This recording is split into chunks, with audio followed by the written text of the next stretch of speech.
We are simply delighted to have with us this afternoon two enormously talented writers, who I will quickly introduce so we can get right to the program. Amy Brady is the editor-in-chief of the Chicago Review of Books and the deputy publisher of Guernica magazine. As an editor, writer, and thinker devoted to the study of climate change, she often explores the impact of fiction in addressing this very pressing issue. Amy's work has been published in many prestigious magazines and journals, and she is currently editing an anthology on climate change called House on Fire that will be released next year. Omar El Akkad is a highly acclaimed journalist who has traveled the world covering major global events. His investigative journalism was recently recognized with the National Newspaper Award. The horrors of global conflict that Omar has witnessed during his travels provided the backdrop for American War, his debut sci-fi novel that became an instant international bestseller. It has been noted by the BBC as one of 100 novels that changed the world. You simply must read this book. Yesterday in mid-Missouri, a plume of smoke covered the sun, smoke from the West Coast, where Omar is currently living among the raging fires. This afternoon, Hurricane Sally is crashing down on Alabama with the predicted 30 inches of rain on its way. There is no better time to be discussing the impact of climate change on our world, and there are no better people to lead us in that discussion than Amy and Omar, who have thought so hard and written so well on the subject. So I will now turn the program over to them. If you have questions, please type them in the chat box or in the live stream comment box, and we will address them at the end of the hour. And now please join me in welcoming Amy Brady, who will speak first. Thank you, Amy. Great. Thank you, Carolyn. Can you hear me okay? Yes, you sound great. Wonderful. Thank you. Well, thank you for such a kind and poignant introduction. It is such a thrill and an honor to be speaking with you all here today, and of course to be presenting this panel alongside Omar, who to my mind is one of the finest writers working today. So Omar, thank you so much for being here, especially considering all that you and your family have been going through. Thank you so much, Amy. It's an honor to be here. Great, great. Well, Omar is going to be reading a selection from his climate fiction novel, American War, shortly. But before he reads, I'm going to provide a little bit of context for what climate fiction is, where it came from, why it's important, and perhaps even where it's going. I'll dive right in, but before I start discussing what climate fiction is, I think it's important to first say what climate fiction isn't. In this highly polarized moment when climate change is at the center of so many political debates, when we see the words climate and fiction next to each other, that might raise some warning flags for some folks and make you think of climate denialists, folks who want to plant the seed that climate change is a hoax. But the contrary is true. Climate fiction is actually fictional literature, like novels, short stories, or even prose poetry that takes climate change very seriously and presents it as something that is happening now, will continue to happen into the future, and presents danger for all living things on Earth. It's also written largely by people who have scientific and or journalistic backgrounds.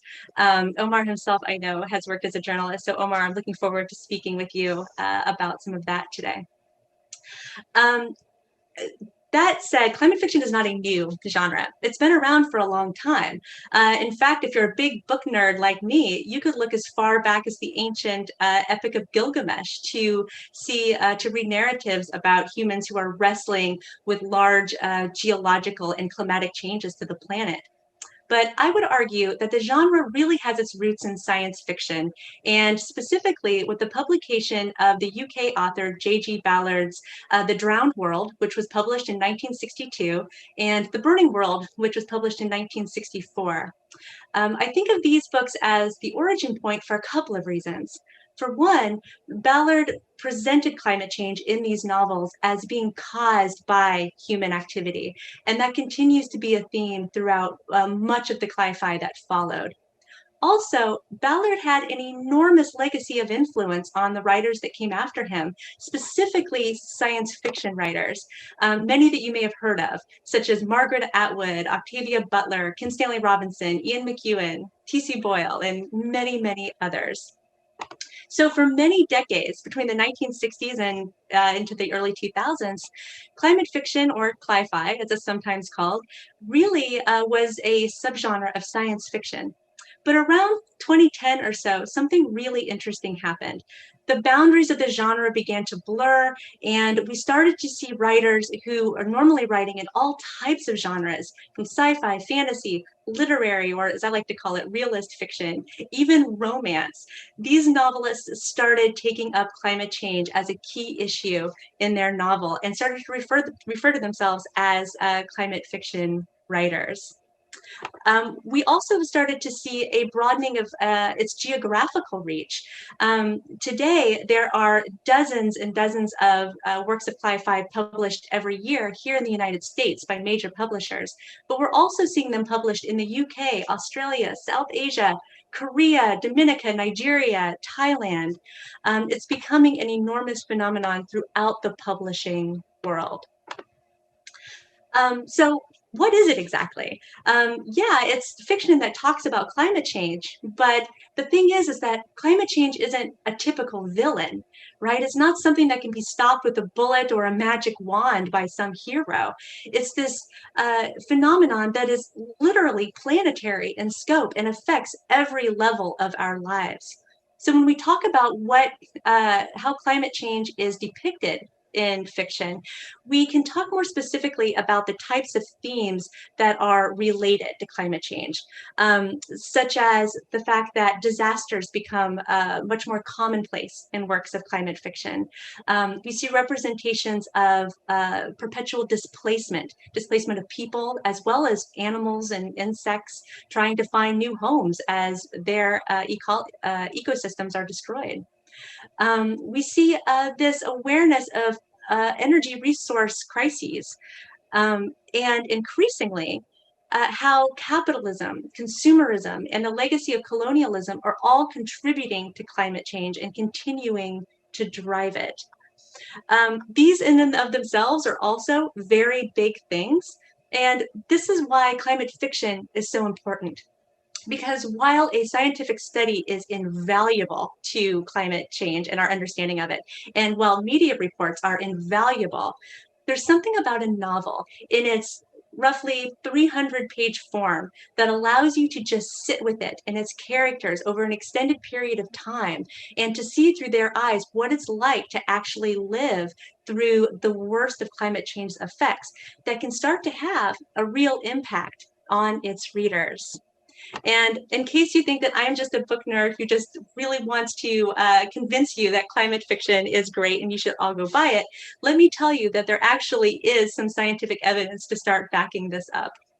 A good friend of mine and colleague, Dr. Matthew Schneider-Mayerson, recently completed a series of studies that looked at how climate fiction has impacted its readers. And the study came to a couple of really interesting conclusions. One is that readers of climate fiction reported being moved on kind of a more progressive direction after reading a work of climate fiction. In other words, they felt like they should take it more seriously. In some cases, some even sought out ways to become more active in the climate change movement.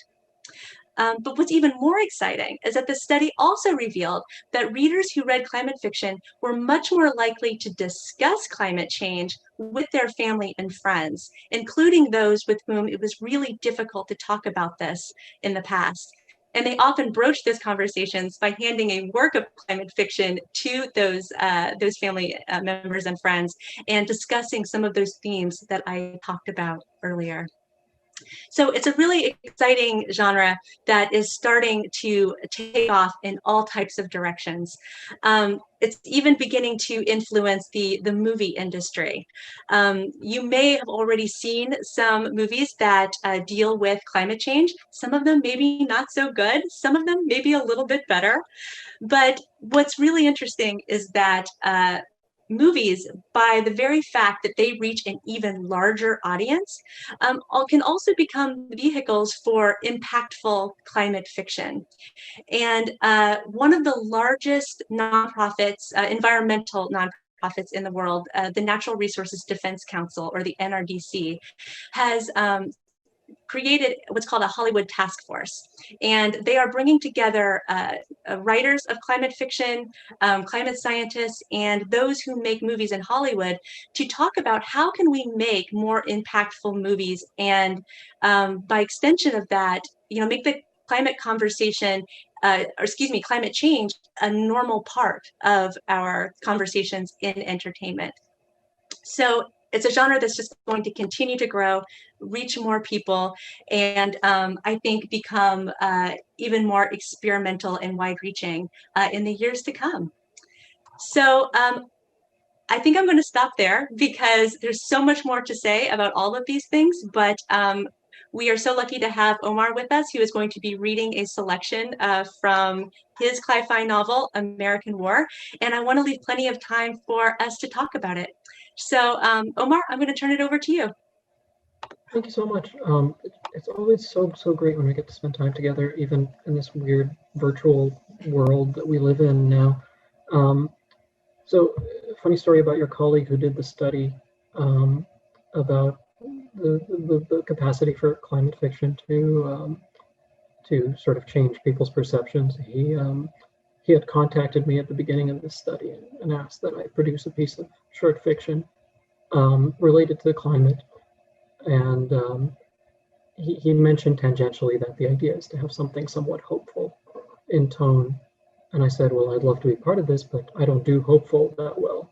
Anyone who's read American War will know that my specialty is stone cold bummers. And he said, no problem, go ahead, just go at it and let me see what you got. And so I wrote this short story and I sent it to him. And a few days later, he writes back and says, "Yeah, this is way too depressing. We're not going to use this one." So I was almost part of that study before I sabotaged it with my natural lack of hopefulness. So I'm so looking forward to chatting with you. I will do a very short reading. American War, for those who haven't read it, this is the British one, which is the only one I could find today, the British cover. So American War is the story of a second American Civil War. It takes place about 50 years from now. The United States is a very different place in many respects, one of them being physical, geographical. The sea levels have risen to the point where the eastern seaboard is gone. Florida's underwater. Millions and millions of people have had to move inland to get away from the storms and the rising seas. Long after it would do any good at all, the federal government decides to impose a prohibition on fossil fuels as a way to combat all of this. By this point in time, most of the world has already moved on to other sources of fuel. Nonetheless, a number of southern states decide to secede, and rather than go along with this. What follows is a second civil war, the kinetic part of which is very short. The South loses again. And then there's a years-long insurgency.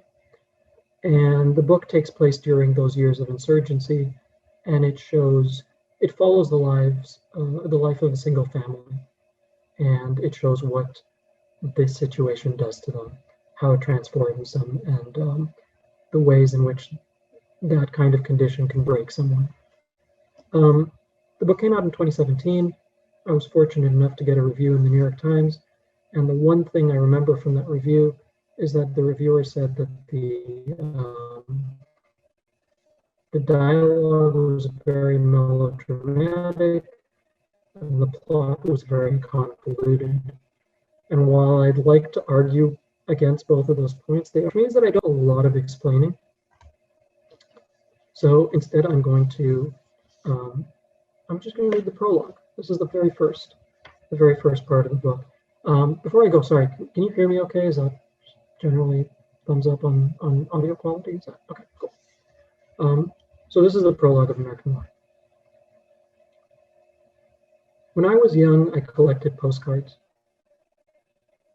I kept them in a shoebox under my bed in the orphanage. Later, when I moved into my first home in New Anchorage, I stored the shoebox at the bottom of an old oil drum in my crumbling tool shed. Having spent most of my life studying the history of war, I found some sense of balance in collecting snapshots of the world that was, idealized and serene.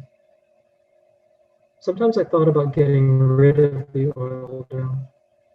I worried someone, a colleague from the university perhaps, would see it and think it a kind of petulant political statement, like the occasional secessionist flag or gutted muscle car outside the houses in the old red country, impotent trinkets of rebellion, touchstones of a ruined and ruinous past.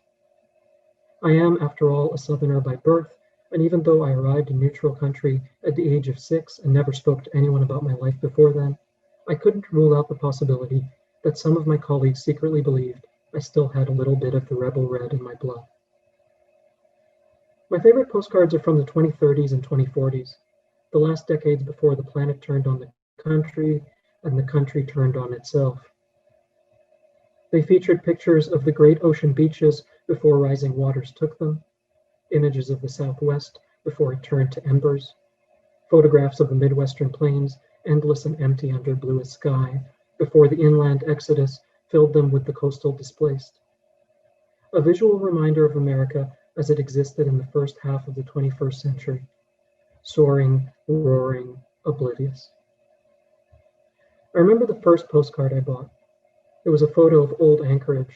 The city's waterfront is thick with fresh snowfall, the water speckled with shelves of ice, the sun low strung behind the mountains. I was 6 years old when I saw my first real Alaskan sunset. I stood on the deck of the smuggler's skiff, a sun-bitten Georgia boy, a refugee. I remember feeling the strange white flakes on my eyelashes, the involuntary rattle of my teeth, feeling, for the first time in my life, cold.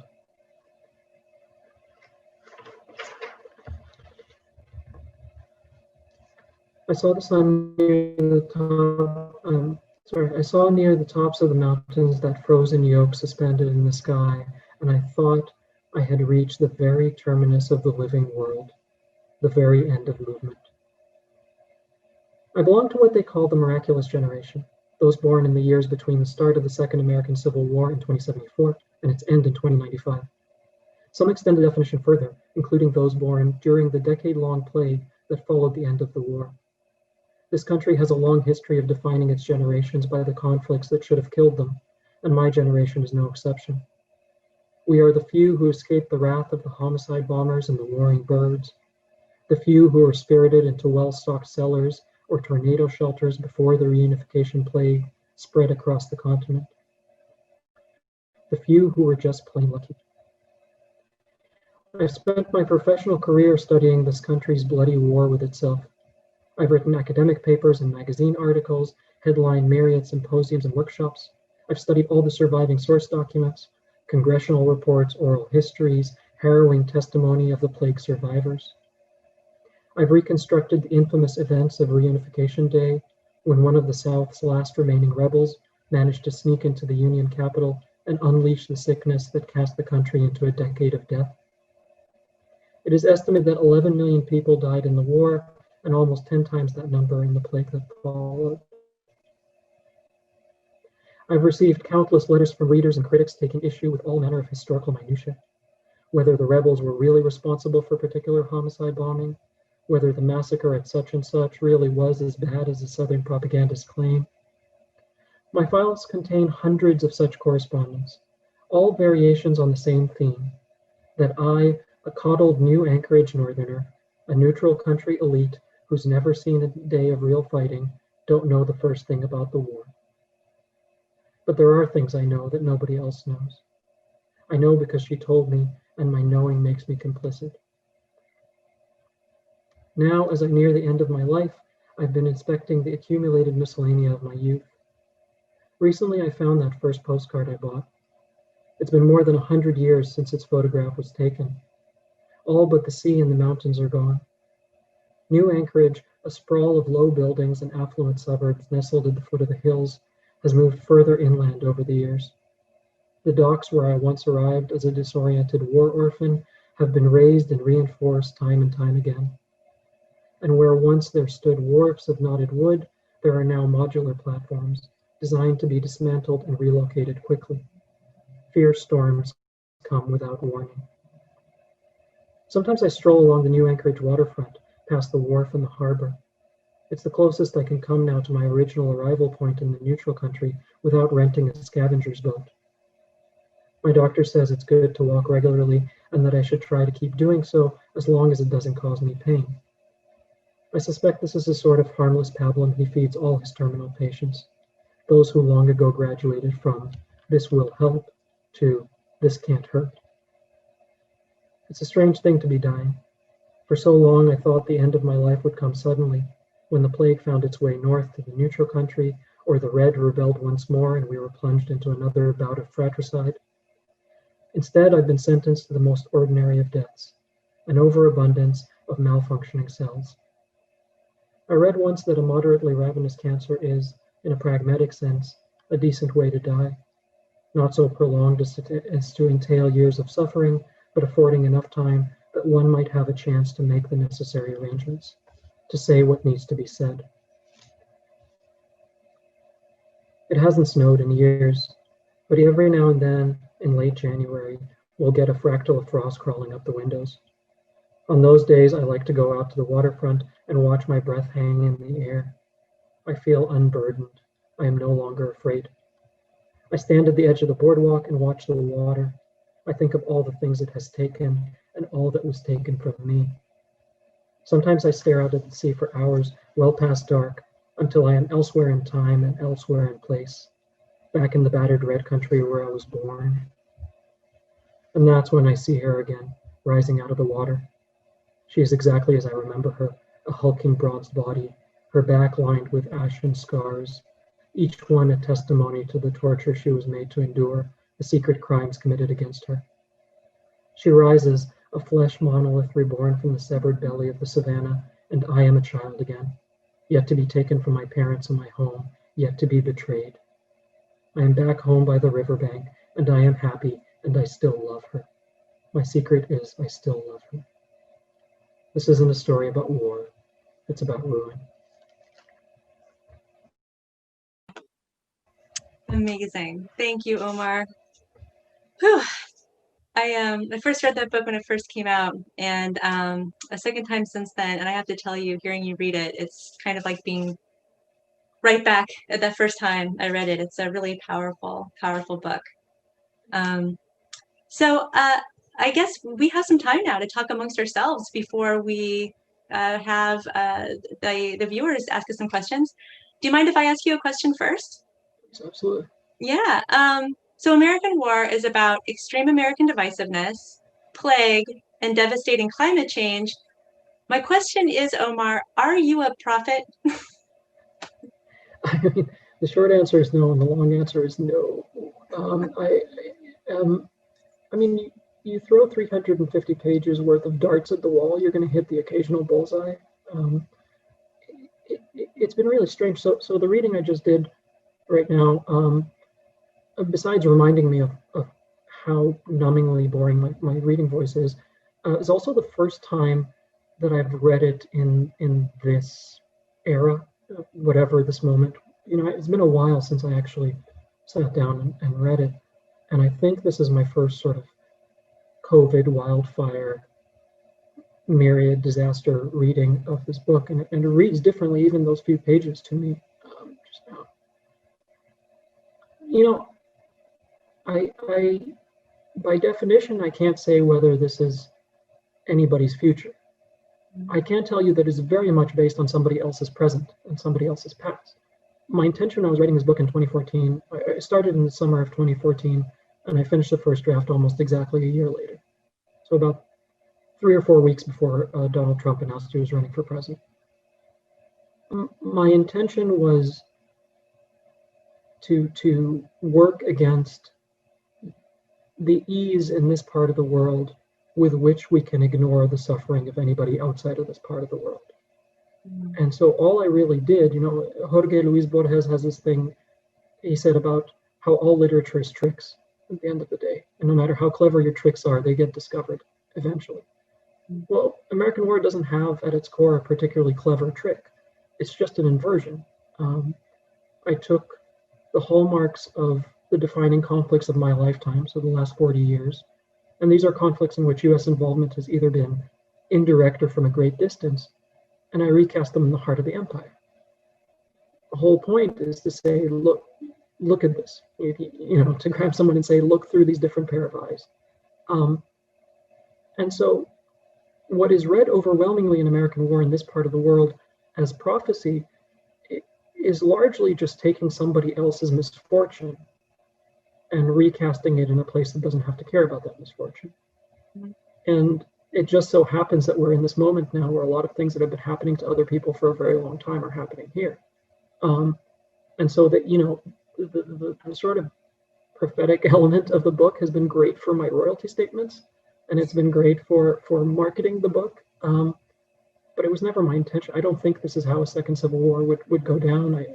It's hard for me to think in those terms when everywhere I look in this country, it seems like the first one hasn't ended. So it's hard to even think in that kind of way. It was an attempt to say, look at this thing that you have the privilege not to look at. Mm. And so I think it's one of those books that's going to be, and I mean, I think this is true with a lot of CLIR type books or books that fall in that genre. Is this moment, it's read differently as the moment changes. I read it very differently now when literally outside my window right now, I can't see to the end of my backyard. That's how thick the smoke is in Oregon right now. And that inevitably, the book doesn't get any better. The book doesn't change, but my perspective of it changes completely. And I think that happens a lot with these kinds of books. But I mean, I suspect that what are you reading right now, actually? I should have asked you that at the beginning. What is the last what's the last CLIR book that you read? Well, the one that I just finished that's actually coming out next month is Kim Stanley Robinson's latest, the Ministry of the Future. And it's so interesting. It's not like American War. I mean, it's narratively very different. It's actually kind of an experimental novel in a lot of ways. But it reminded me a bit of American War in the sense that it's taking, I can't remember exactly how you described it, kind of the greatest conflicts of your lifetime, and just kind of bringing them out to what we might consider their most logical conclusion. And, how is the fact that, we are, divisive politically, that, the sea levels are rising, that there continues to be this divisiveness between North and South. If we let that play out for another few dozen years, a few more decades, like what is that going to actually do to us? And it's just so interesting to see other writers also kind of thinking about those trajectories. It's not just a made-up scenario. It's like American War. It has roots in what is really happening right now. Mm-hmm. Yeah, I mean, I that's the thing that amazes me is the extent to which the work becomes a different work. I mean, I just went back and reread The End We Start From, which is, I think, my favorite pound for pound sort of CLIR adjacent novel. And it's this very short, almost hovers between poetry and prose. I wouldn't call it a prose poem per se, but it hovers in that space. Megan Hunter is a poet. The vast majority of her literary career was as a poet, and this was her first novel. And geographically, physically, it has nothing really to do with the present situation I find myself in Oregon. It's about a woman and her newborn trying to escape from a drowned London. London is now underwater. It's never quite explained why, but she's just trying to get herself and her baby to safety. And it has resonated more than almost anything else, fiction or nonfiction, that I've read about the current climate moment, particularly as it pertains to these wildfires that are sort of 20 minutes south of where I live. Because what I'm thinking about is not the physical disaster. It is, I should be thinking about physical disaster, but again, it's 20 minutes down the road. But what I'm thinking about is the emotional component of, I have a 10-day-old child. We had our second child 2 days before the wildfire started. And all I can think about is the kind of world that this child is going to have to grow up in, and my utter impotence in protecting him. There's literally nothing I can do to make any kind of dent in what's going on in these wildfires right now. Nothing at all. I'm fully stripped of agency relative to the biggest calamity staring me down. And I'm 40. My dad lived to 56. The men in my family die young. There's only so much of this that I have to deal with. Here's a newborn who's going to get not only the full brunt of this, but also will do so knowing that we knew, right? That we were told over and over and over again, if you do X, Y is going to happen. If you don't do this, this is the.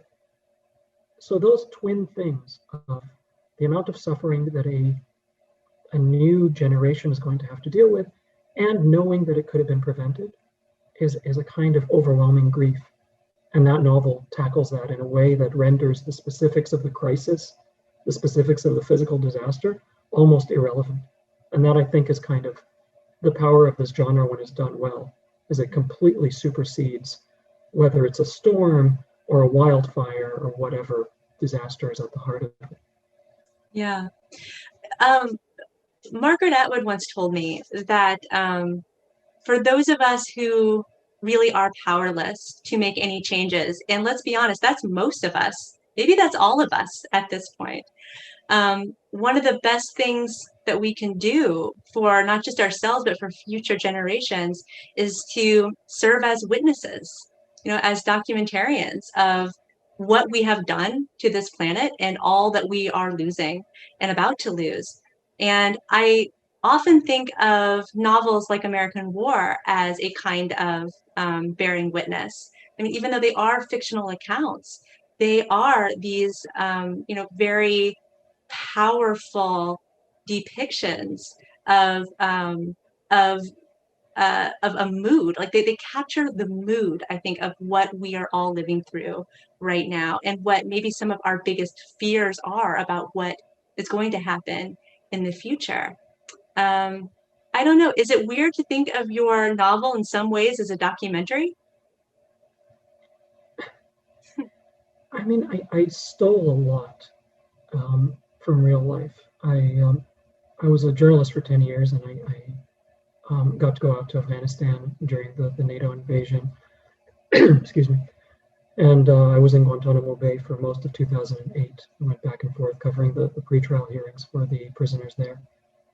And a lot of that stuff worked its way into the novel, in some ways, very overtly. There's a detention camp in the novel called Sugarloaf that's very obviously just Guantanamo Bay. Excuse me. So, Guantanamo Bay has had 7 detention camps. Camp 1, Camp 2, Camp 3, all the way to Camp 7. 1, 2, and 3 no longer exist because people tried to kill themselves, or actually succeeded in killing themselves there. But 4 is a medium security, 5 and 6 are supermax. 7 is the secret one that we only found out about by accident because they forgot to censor it in one of the court documents. That's the only reason we know Camp 7 exists. So you have camps 1 through 7 in Guantanamo. At Sugarloaf, I had camps Monday through Sunday, something like that. It's very obviously sort of predicated on it. The parts of the book that were most difficult to write were the ones where the tether between what really happened and what I'm creating in the book was shortest. So there are places where that tether is quite long, to the point where most people, unless they're really looking for it, will not find it. So there's a plague component to this book. There's a plague that spreads through the country. A lot of the storyline behind that plague is based on the Tuskegee syphilis experiments. There's a reason the central character in that plot line is named Jerry Tusk. The name of the pandemic, the serum or whatever, is 032-072, which is the years during which those experiments took place. That's a really long tether. And for the most part, I don't expect people to say, oh yeah. The ones that were really hard were the short tethers. So there's a waterboarding scene in the book, which is very much how that happens in real life. There's a massacre scene in a refugee camp, which is predicated on or it's based on, sorry, the massacre at Sabra and Shatila, which was a Palestinian refugee camp in Lebanon about 40 years ago, was the site of a massacre. The parts where the construction of the novel demanded that I remain really close to what happened are the hardest parts to write. And that is true of everything that I put together. So in that sense, that's the documentary aspect of it. And it's there before the book is subjected to the readership, before I find out what my book is actually about. You know, the moment the book leaves me, suddenly my interpretation of the book is the only one that doesn't matter. And this thing that used to belong exclusively to me now belongs to everyone but me. And so it's been really surreal. There was a bookseller in Texas whose blurb for the book, you know how the publisher sends it out to get blurbs? They sent it to a bunch of booksellers. And for some reason, they sent me back all of the responses, some of which were very negative. It was not great for the ego, but this Texas bookseller's blurb was something like, this book shows why civil wars are bloody and brutal and why we need a second one. I thought, wow, that's really what you got from this.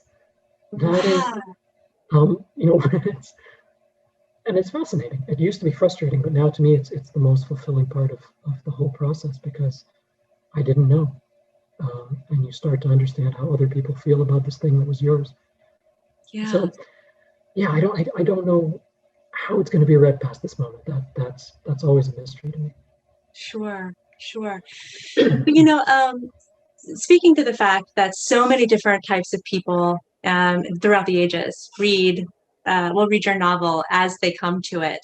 You know, it's also going to be read by scientists and people who have an affinity for science. And a question that I get a lot during these types of panels is it important to get the science right in a novel that addresses climate change? And I know this is something you and I have talked about before, but I think that's such an interesting question, that the science is the thing that so many readers tend to focus on. So I would just love to hear your thoughts now about what is it important to get the science right? Is that something that you even think about when you're writing your own fiction?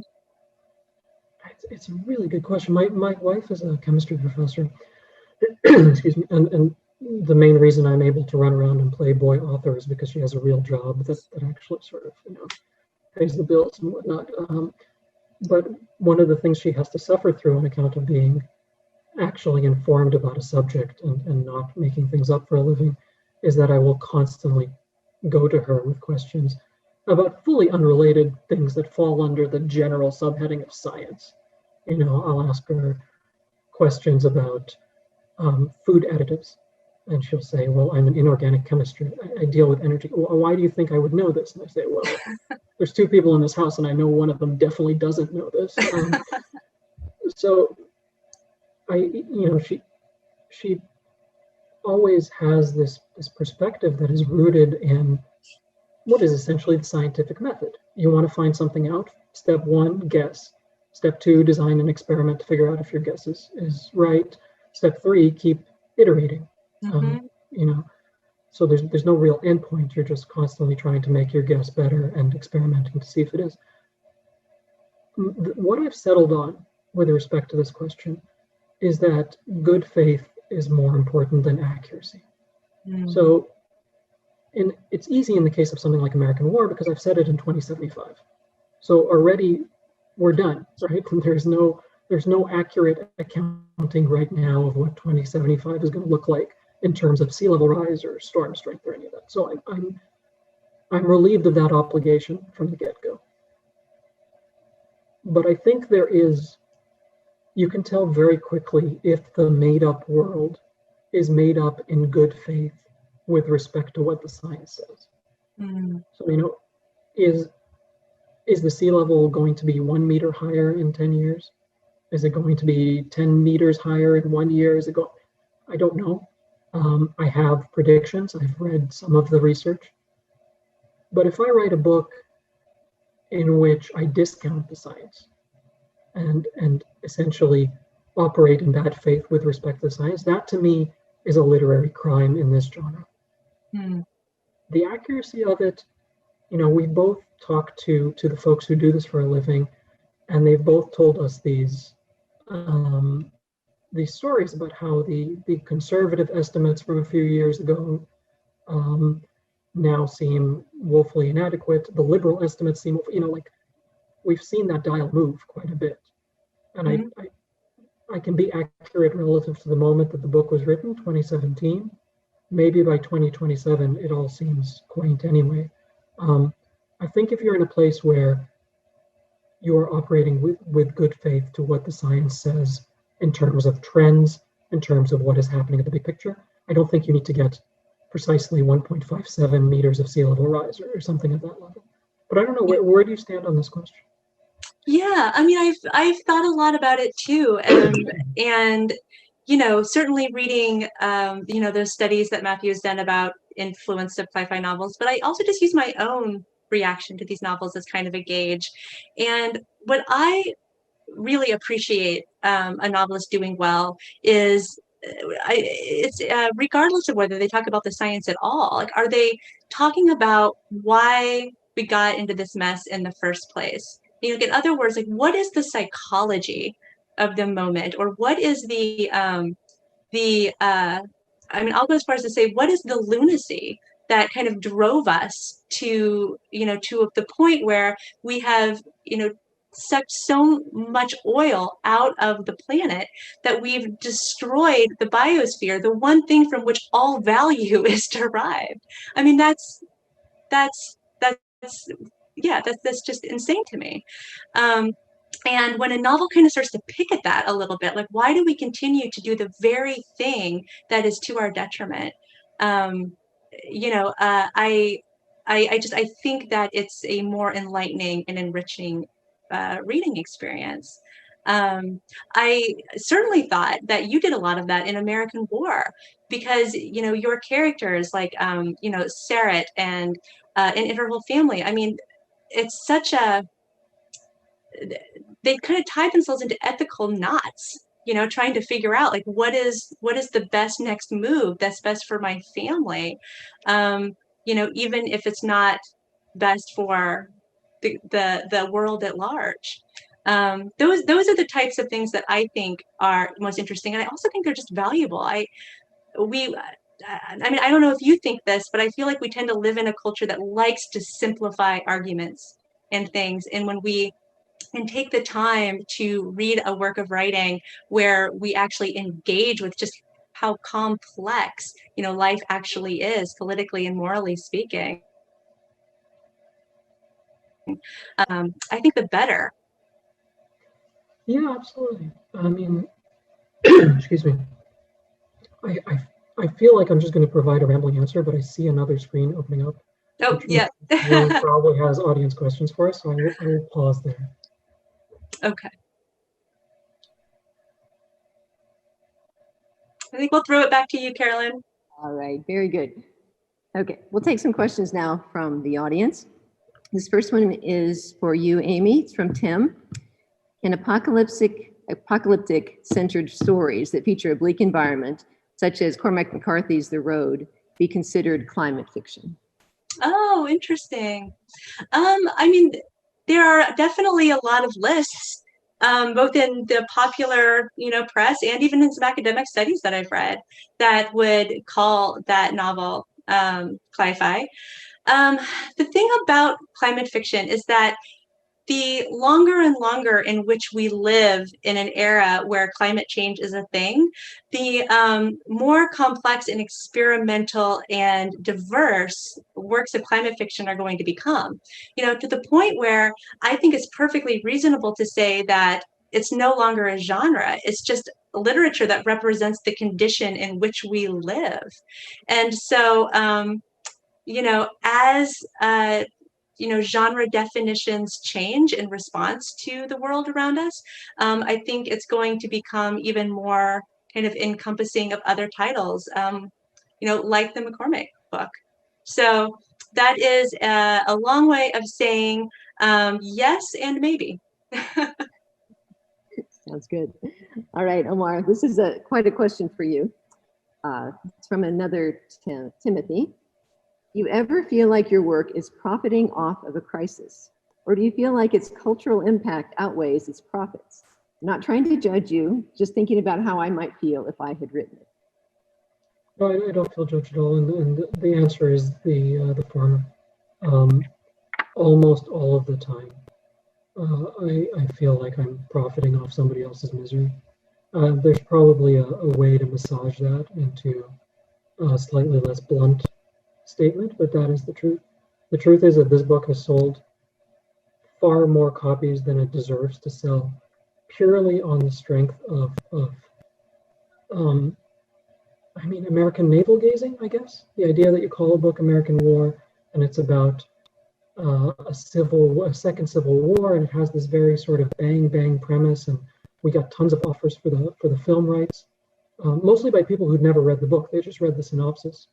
That's the way sort of Hollywood works. And if that film ever gets made, I will probably, on the first day the cameras roll, I will probably get a check for $250,000, which I don't know what anybody's financial situation is here, but that to me is like life-changing money. And all of it is predicated on a book I wrote based on my experiences as a journalist, witnessing the misery of others.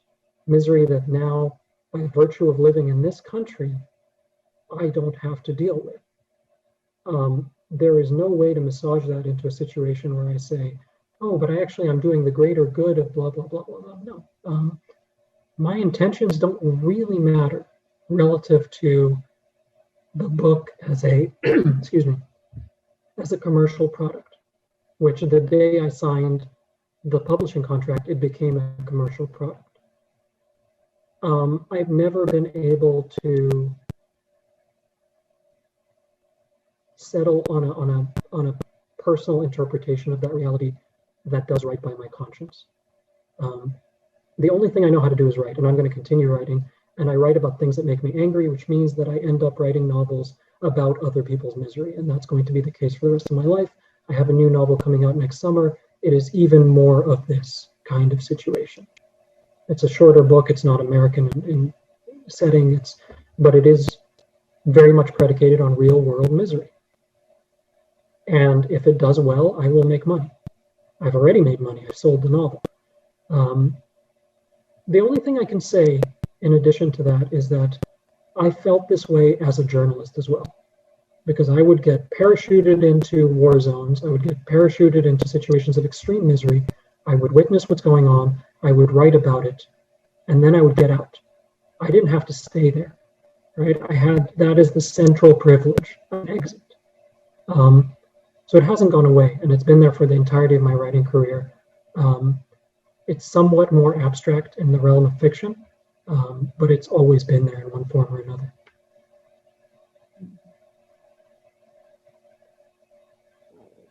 Thank you for that. Thank you for that answer. Here's a question for both of you from Veronica, and just wants to know who are your favorite climate fiction authors, and if you would recommend a novel or two. Amy, do you want to start? Sure. Well, I will second Omar's recommendation of Megan Hunter's novel. It is outstanding, especially if you like prose that is a little more experimental than the traditional narrative. Another novel that I would recommend is even more recent. It's Amitav Ghosh's Gun Island, which came out last fall.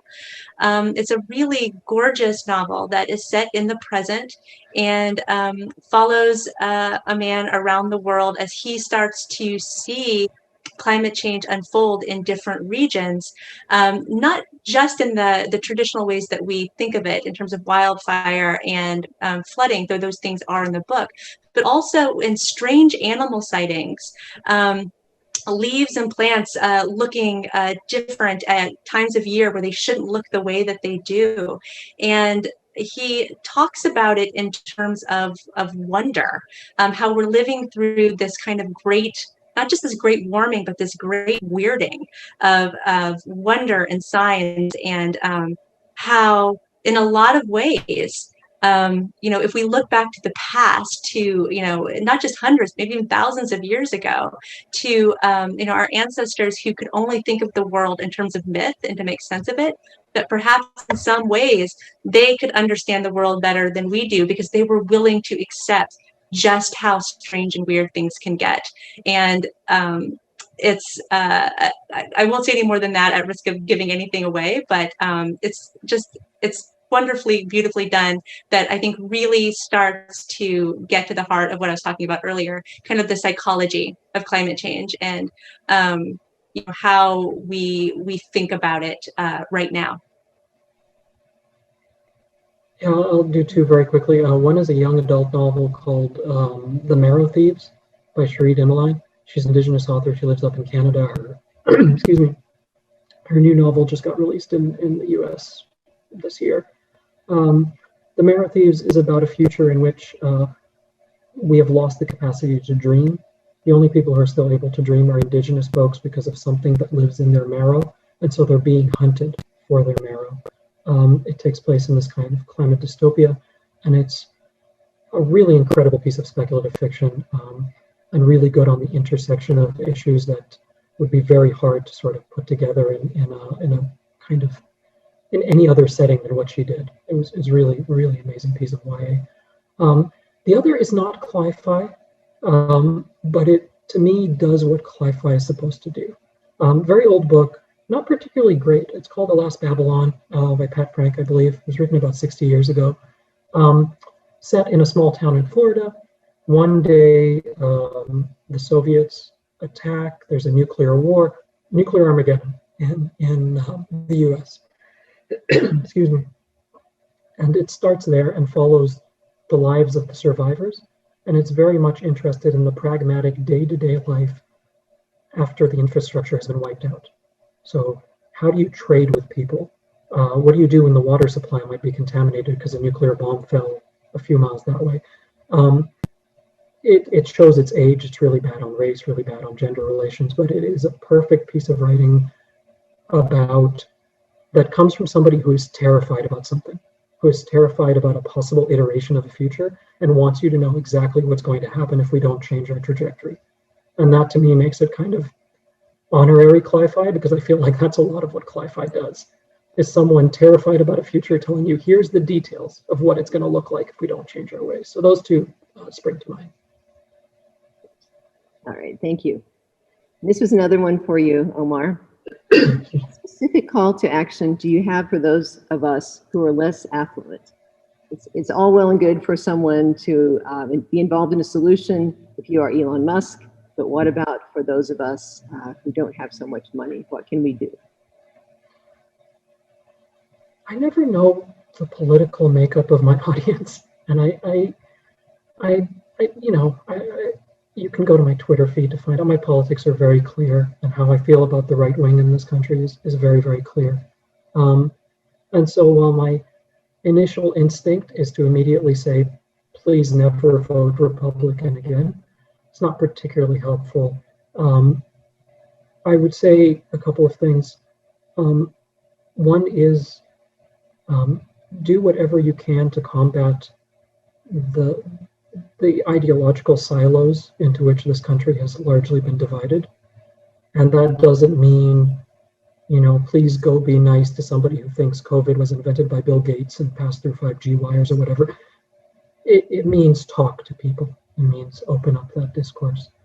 That's something anyone can do.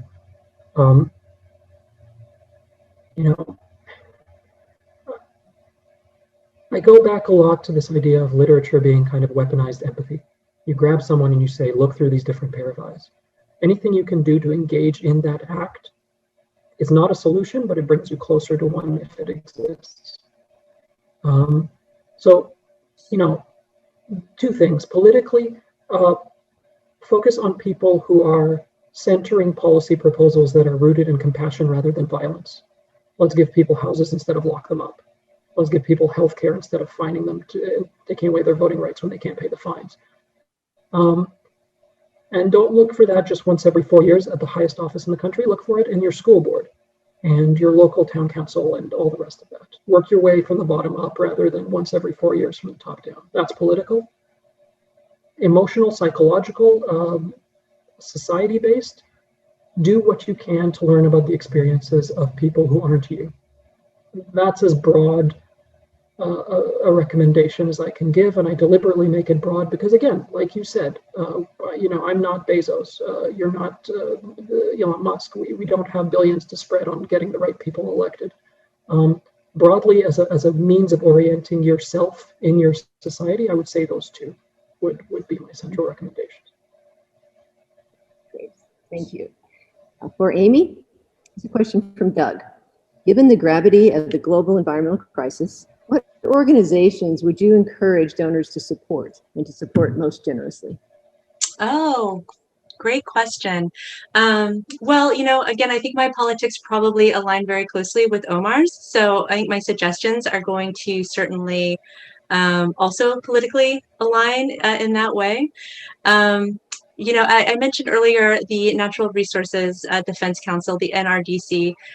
They are enormous, but they are a nonprofit, and they do survive on donations, in part on donations. They are doing incredible work in so many different ways that really look at the intersection of climate change, capitalism, colonialism, and they have a global perspective so that they are constantly finding ways to bring to our American attention what is happening in communities around the world. So they're definitely somebody that you might keep in mind. But if you want to, go even more radical than that, the Sunrise Movement, which is largely a youth-driven climate organization, has been doing some incredible work, and I support them, and I would encourage others to support them as well. But then finally, support those politicians in your own communities who care about climate change. Like Omar said, elections don't just happen every 4 years. They happen all the time. And we are a country that has a huge voting problem for a lot of reasons, and many of them not the voters' fault. But we have a huge voting problem in this country. And one of those problems is that people don't vote in local elections. And largely that is where those changes are going to happen and take place. But those local elections have campaigns that cost money, and so support those candidates with your money and with your time if you can. Great. All right. Thank you very much, and thank you both. I think this is a good time to draw this to a close. I appreciate all that were able to attend today and to be together for this great session. A huge thanks to Amy Brady and Omar El Akkad for their critical insights and for staying with us and answering all these tough questions. In just a few minutes, we will have our final breakout session that will start at in 15 minutes. And then at 6:15 this evening, we have our final event for the symposium, which is a panel discussion about two of Fulton's most important monuments, the National Churchill Museum and the George Carver School. So please be sure to join us at 6:15 tonight back here. Thank you again, Amy and Omar. We just can't thank you enough for your time, and enjoy the rest of the symposium all. Thanks. Thank you, Carolyn.